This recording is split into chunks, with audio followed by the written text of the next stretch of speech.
Good morning dear students, स्वागत है आप सभी का फिर से हमारे YouTube channel skill educational tips में।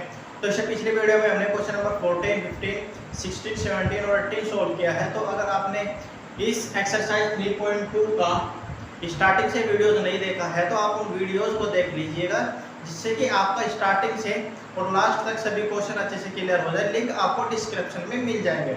तो अगर आप हमारे चैनल पर नए हो तो हमारे चैनल को सब्सक्राइब कर लीजिए, बेल आइकन को प्रेस कर लीजिए, जिससे कि हमारे जितने भी आने वाले वीडियोज है उन सभी का नोटिफिकेशन आपको टाइम टू टाइम मिलता रहे। तो आज का जो हमारा सेशन होगा वो होगा क्वेश्चन नंबर 19 के साथ। क्वेश्चन नंबर 19 हमको दिया गया है, किसी व्यापार संघ के पास 30,000 रुपए का कोष है, जिसे दो प्रकार के भिन्न भिन्न बांडों में निवेशित करना है। प्रथम बांड पर 5% वार्षिक तथा द्वितीय बांड पर 7% वार्षिक ब्याज प्राप्त होता है। आव्यूह गुणन का प्रयोग करके यह निर्धारित कीजिए कि 30,000 रुपयों के कोष को दो प्रकार के बांडों में निवेश करने के लिए किस प्रकार बांटे, जिससे व्यापार संघ को प्राप्त कुल वार्षिक ब्याज, हमारा जो फर्स्ट ऑप्शन दिया गया है वो 1800 रुपये हो, सेकंड जो ऑप्शन है वो हो 2000 रुपये हो। तो प्यारे बच्चों, स्टेप्स आपको समझने हैं, कॉपी पेन लेके बैठ जाएगा, स्टेप बाय स्टेप नोट करते चलना है, जिससे कि आपको क्वेश्चन अच्छे से क्लियर हो जाए। तो चलिए करते हैं इस क्वेश्चन को सोल्व। तो वीडियो को स्टेप बाय स्टेप ध्यान से समझना है, स्किप मत कर दीजिएगा, नहीं तो कुछ भी समझ में नहीं आएगा। तो हमको दिया क्या गया है क्वेश्चन में, हमको दो ऑप्शन दिए गए हैं। हमको क्वेश्चन स्टार्टिंग जो करना है, अब आप स्टार्टिंग पॉइंट जो है वो ध्यान से समझिएगा। माना प्रथम बांड पर निवेश की गई राशि, प्रथम बांड पर निवेश की गई राशि क्या है, मान लिया हमने हमारे पास x रुपए है, इसलिए जो हमारा द्वितीय बांड है, इसलिए द्वितीय बांड पर निवेश की गई राशि कितनी हो जाएगी, वो हो जाएगी, कुल राशि है हमारे पास 30,000, तो ये हो जाएगी 30,000 माइनस x रुपए। समझ आया? अब हमको जो फर्स्ट ऑप्शन दिया गया है उसमें कहा गया है, यदि कुल वार्षिक ब्याज कितना हो, 1800 रुपये हो, 1800 रुपये हो। तो हमको अब क्या करना है, हमको अब करना है आव्यूह विधि का प्रयोग। तो क्या हो जाएगा, ये हो जाएगा बांडों में निवेश, ये है रुपीज में, कितना है, ये है x जो है हमारा प्रथम बांड पर निवेश की गई राशि है, द्वितीय बांड पर निवेश की गई राशि 30,000 माइनस x रुपए। वार्षिक ब्याज दर कितना है, वार्षिक ब्याज दर है हमारे पास 5% और 7%। और वार्षिक ब्याज जो है, वार्षिक ब्याज रुपए कितना है, वो है हमारे पास 1800 रुपये, 1800 रुपये। समझ आया? अब क्या करना है हमको, हम रूल अप्लाई करते हैं। फर्स्ट रोज का मल्टीप्लिकेशन करते हैं फर्स्ट कॉलम के साथ, तो इसमें हो जाएगा, दिस इंप्लाइज दैट x का जब मल्टीप्लिकेशन करेंगे 5% के साथ, तो क्या हो जाएगा, x into 5% plus 30,000 minus x, 30,000 minus x into ये कितना हो जाएगा 7% इक्वल्स टू कितना है 1800। अब इसको सोल्व करना है, ये क्या हो जाएगा, ये हो जाएगा x into 5 upon 100 plus 30,000 minus x into 7 upon 100 equals to 1800। इन दोनों को हम क्या कर लेंगे, इन दोनों को हम लेसन ले लेंगे, मीन्स एलसीएम ले लेंगे। तो एलसीएम हो जाएगा हमारे पास 100, ये हो जाएगा 5x प्लस इस 7 के अंदर मल्टीप्लिकेशन कर दी, 7 3 जा 21, ये कितना हो जाएगा 2,10,000 minus 7x equals to 1800 means 1800। अब क्या करना है, अब इसके अकाउंट में आप कर लीजिए, क्रॉस मल्टीप्लिकेशन कर दीजिए।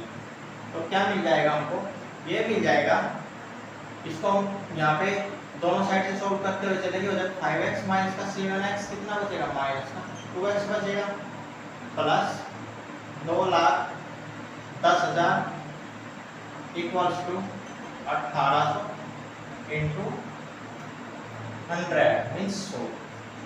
तो क्या हो जाएगा, ये आ जाएगा हमारा माइनस का 2x इक्वल्स टू 1,80,000 आ गया। अब जो हमारा ये 2,10,000 था, इसको हम क्या करेंगे, इस साइड माइनस में ले जाएंगे, तो हमारा हो जाएगा 2,10,000। अब क्या करना है, अब इसको आसानी से सोल्व कर लेना है।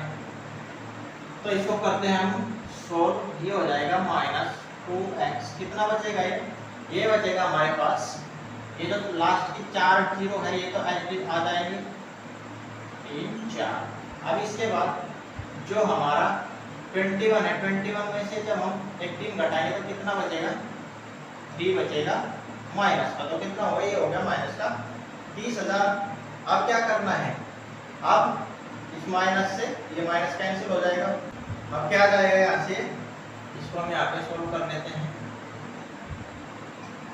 ये आ जाएगा 2x equals to, this implies that 2x equals to 30,000, this implies that x equals to कितना आ जाएगा 30,000 अपॉन 2, इससे इसको जब डिवाइड करेंगे तो हो जाएगा 15,000। ये आ गया हमारा x इक्वल्स टू 15,000 रुपीज। तो हम क्या लिख सकते हैं, हम लिख सकते हैं, हमने प्रथम जो हमारा बांड था उस पर कितने निवेश की गई राशि थी, x रुपीज, तो हम यहाँ पे लिख सकते हैं, इसीलिए प्रथम बांड पर निवेश की गई राशि कितनी हो जाएगी, ये हो जाएगी x इक्वल्स टू 15,000 रुपये। समझ आया। इसी प्रकार से जो हमारा द्वितीय बांड था उस पर कितने राशि निवेश की थी, 30,000 माइनस x, तो क्या हो जाएगा, इसीलिए द्वितीय बांड पर निवेश की गई राशि हो जाएगी हमारे पास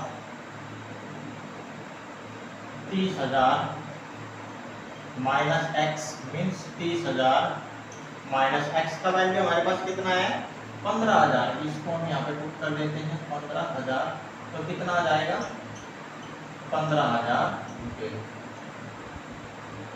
तो हमको क्या मिला, हमको अगर पूर्व वार्षिक ब्याज 1800 रुपये हो तो हमारा प्रथम बांड पर भी निवेश 15,000 का होगा और द्वितीय बांड पर भी निवेश 15,000 का होगा। तो ये हो गया हमारा फर्स्ट ऑप्शन के लिए सॉल्यूशन, जब हमको पूर्व वार्षिक ब्याज 1800 रुपये था। अब हम सोल्व करते हैं नेक्स्ट पार्ट जिसमें हमको कुल वार्षिक ब्याज 2,000 रुपये दिया गया है। सेकंड ऑप्शन में हमको क्या कहा गया है, सेकंड ऑप्शन में हमको सेकंड पार्ट में हमको दिया गया है यदि कुल वार्षिक ब्याज 2,000 रुपये हो तो क्या होगा। अब की बार जो हमारा वार्षिक ब्याज है वो कितना है 2,000 रुपये, तो ये हो जाएगा प्रोसेस वही रखना है जो हमने ए पार्ट के लिए रखा है, बांडों पर निवेश, ये है हमारा निवेश रुपीस में। तो हमारा निवेश कितना है, प्रथम बांड पर कितना है निवेश x, द्वितीय बांड पर निवेश कितना है 30,000 माइनस x। अब जो हमारा वार्षिक ब्याज दर है वो है वार्षिक ब्याज दर, वो है हमारे पास 5% और 7% तथा अब की बार हमारे पास वार्षिक ब्याज कितना है, वार्षिक ब्याज आपकी बार वार्षिक ब्याज है 2000, तो यहाँ पे कितना आ जाएगा 2000 रुपये। अब क्या करना है, अब आयु का जो गुणनफल होता है वो विधि हमको यहाँ पे प्रयोग करनी है, तो आसानी से हो जाएगा। ये हो जाएगा x into 5% plus 30,000 minus x into 7% equals to 2000। तो कितना आ जाएगा, ये आ जाएगा x into 5/100 plus 30,000 minus x into 7/100 equals to 2000। अब क्या करेंगे, अब इनका हम एलसीएम ले लेंगे। एलसीएम हमारा आ जाएगा 200, एलसीएम हमारा आ जाएगा 100, 5 इंटू एक्स ये हो गया 5x प्लस इस 7 के अंदर मल्टीप्लाई करते हैं तो कितना हो जाएगा 7 3 जा 21 ही हो जाएगा, means 2,10,000 minus plus minus minus हो गया। अब 7 इंटू एक्स ये हो गया 7x इक्वल्स टू 2000। इसके अपॉन में 1 कर दीजिए। अब क्या कर लो, इसका क्रॉस मल्टीप्लिकेशन कर लो तो कितना हो जाएगा 1 की यहाँ पे करेंगे तो एज इट इज रह जाएगा। ये कितना आ जाएगा माइनस 7x प्लस 5x, कितना बचेगा माइनस का 2x plus 2,10,000 equals to 2000 into 100 means 100। तो कितना आ जाएगा, ये आ जाएगा हमारा माइनस 2x इक्वल्स टू ये आ जाएगा 2 लाख माइनस 2,10,000। समझ आ रहा है, आगे प्लस ना तो इस साइड माइनस का आ जाएगा। तो अब कितना आ जाएगा हमारा सब्ट्रैक्ट होने के बाद ये आ जाएगा माइनस का 2x इक्वल्स टू माइनस का कितना आएगा, ये आ जाएगा हमारा 10,000। अब माइनस से तो माइनस कैंसिल हो जाएगा, इसको हम यहाँ पे सोल्व कर लेते हैं। यह आ जाएगा हमारे पास 2x इक्वल्स टू 10,000 आ गया। This implies that x equals to कितना आ जाएगा 10,000 अपॉन 2 से 10,000 को डिवाइड करेंगे तो आ जाएगा हमारे पास 5,000। This implies that x equals to आ गया हमारे पास 5,000 मींस 5,000 ये क्या है रुपए है। अब हमको क्या करना है, अब हमको देखना है हमारा जो प्रथम बार पर निवेश की गई राशि है वो x है और दूसरे बार पर निवेश की गई राशि 30,000 माइनस x है। तो ये अब रियलिटी जो निवेश की गई राशि वो कितनी हो जाएगी, वो हो जाएगी प्रथम बांड पर निवेश की गई राशि कितना है x है, x इक्वल्स टू कितना आया हमारा 5,000 रुपीज। प्रथम बांड पर निवेश की गई राशि कितनी है और द्वितीय बांड पर कितनी हो जाएगी, द्वितीय बांड पर निवेश की गई राशि हो जाएगी हमारी 30,000 minus x means 30,000 minus x का जो हमारे पास वैल्यू आया वो 5,000 आया है। तो कितना बचेगा, ये बचेगा हमारे पास 25,000 रुपये। तो हमारे पास जो द्वितीय बांड पर निवेश की गई राशि है वो हमारे पास 25,000 रुपये। समझ आया। तो ये आ गया हमारा बी पार्ट, जब हमको कुल वार्षिक ब्याज 2,000 रुपये था हमारे पास में तो हमारा निवेश कितना आएगा, ये आएगा। तो ये हो गया हमारा क्वेश्चन नंबर 19 का सॉल्यूशन। अब बात करते हैं नेक्स्ट क्वेश्चन की, क्वेश्चन नंबर 20 की। तो क्वेश्चन नंबर 20 हमको दिया गया है, इसी स्कूल की पुस्तकों की दुकान में 10 दर्जन तो रसायन विज्ञान की किताब है, 8 दर्जन भौतिक विज्ञान तथा 10 दर्जन अर्थशास्त्र की पुस्तकें हैं।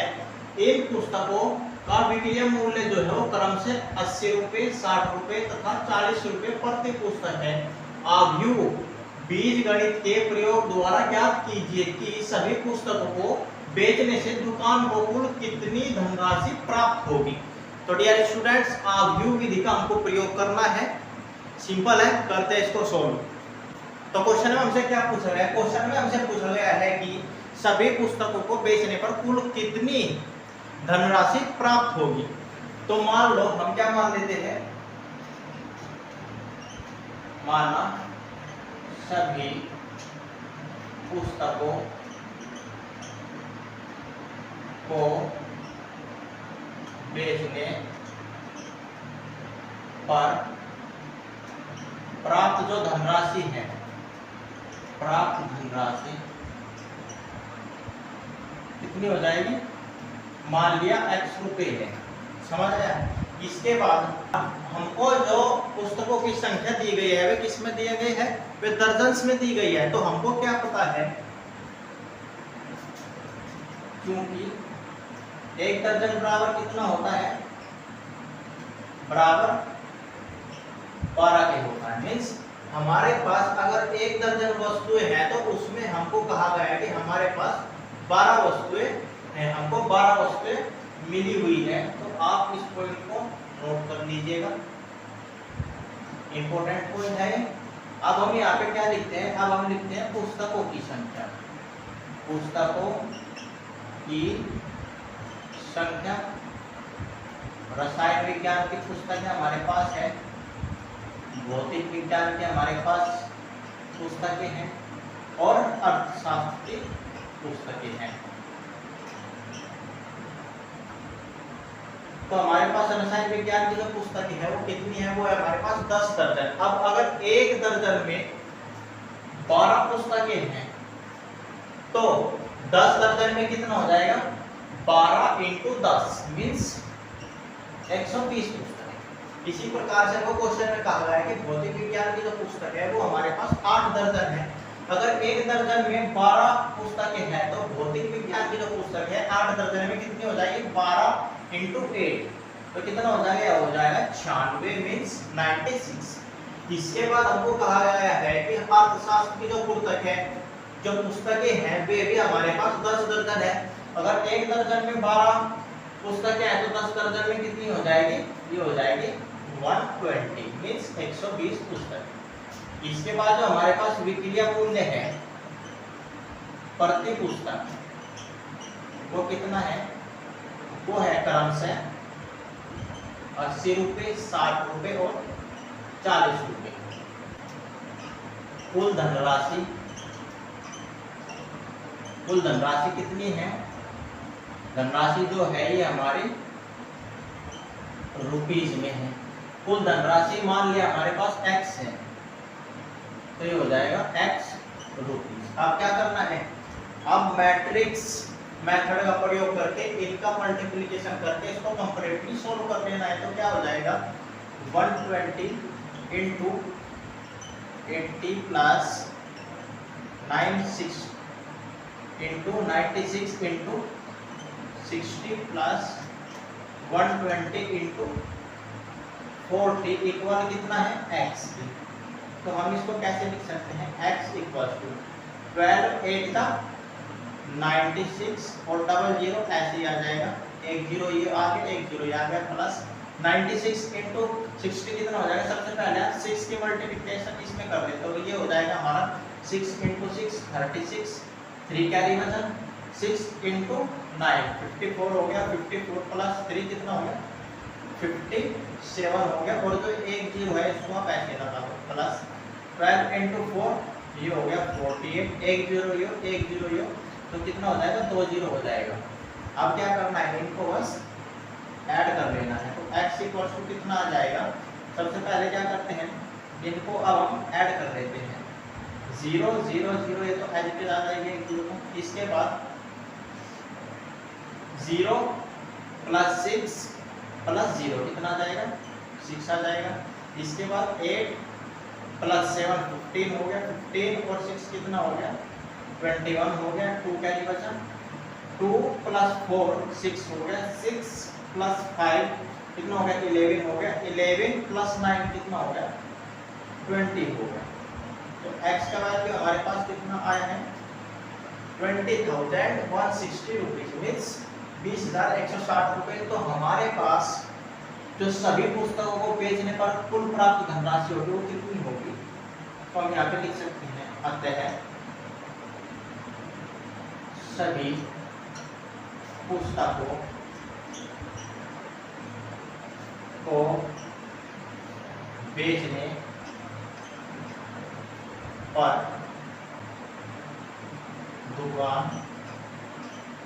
को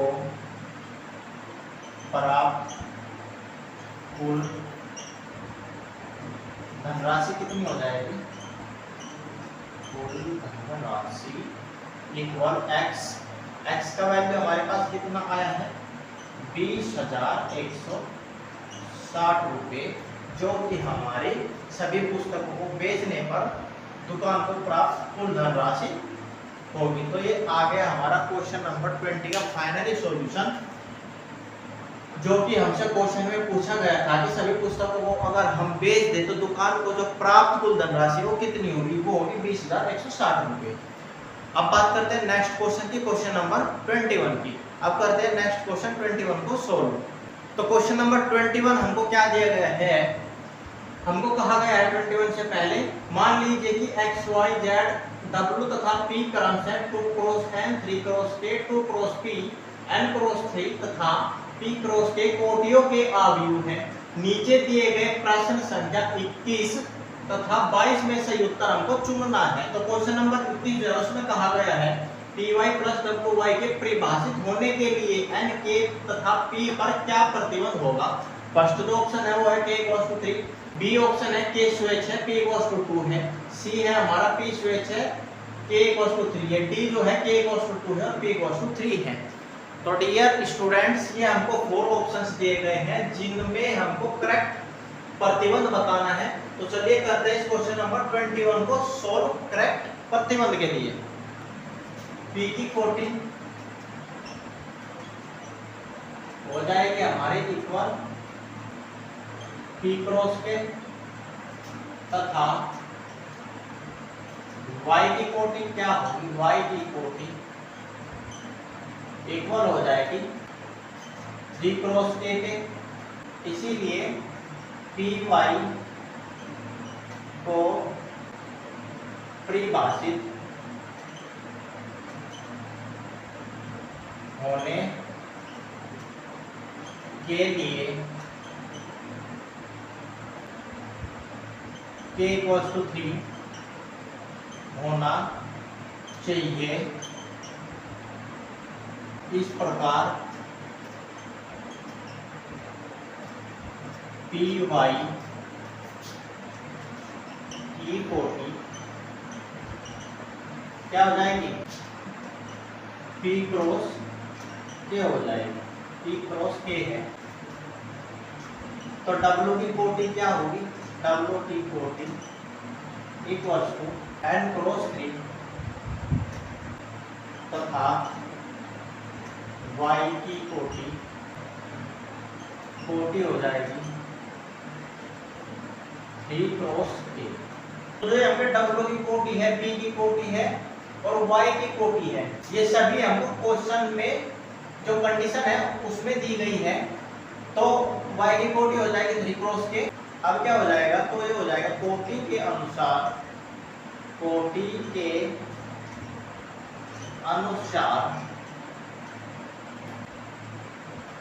wy परिभाषित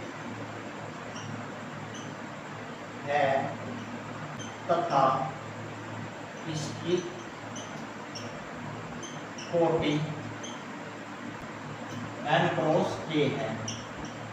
कितना है? n क्रॉस k है। अतः जो हमसे क्वेश्चन में पूछा गया है py प्लस wy के परिभाषित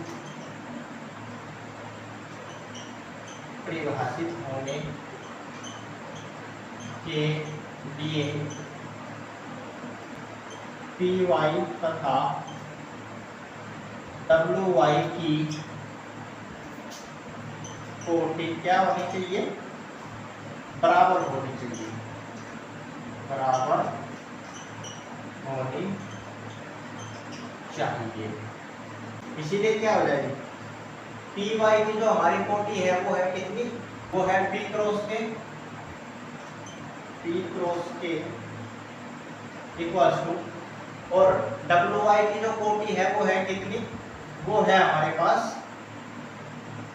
n क्रॉस के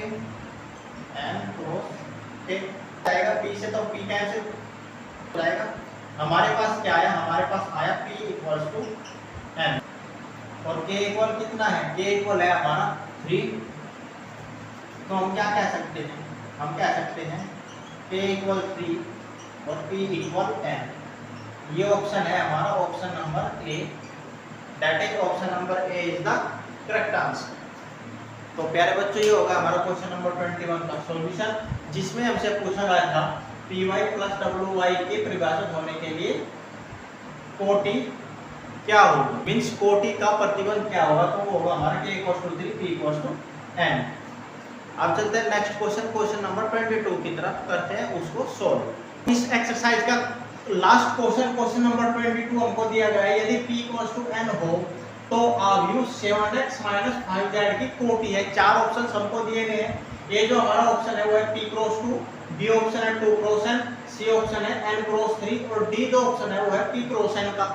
तो चलिए करते हैं इसको सॉल्व। क्वेश्चन बड़ा आसान है, बस आपको समझना ध्यान से है। जब मैट्रिसेस को एडिशन या सब्ट्रैक्शन मींस जोड़ा और घटाया, तो आपने वहां पे एक चीज नोटिस की होगी, आपने वहां पे एक पॉइंट देखा होगा कि जब हम उनको जोड़ते हैं घटाते हैं तो उनका जो कर्म होता है या उनकी जो कोटि होती है वो हमेशा समान होती है। तो वही चीज हमको यहाँ पे लिखना है। क्या लिखना है, तो ये हो जाएगा आव्यूहों को जोड़ने या घटाने पर उनकी कोटि क्या रहती है, समान रहती है। उनकी कोटि समान रहती है। अतः 7x - 5z की कोटि क्या हो जाएगी, 7x - 5z की कोटि हो जाएगी इक्वल x की कोटि इक्वल z की कोटि equal 2 cross n। 2 cross n हमको किस ऑप्शन में मिलता है, ये मिलता है हमारा 2 क्रॉस n बी ऑप्शन में।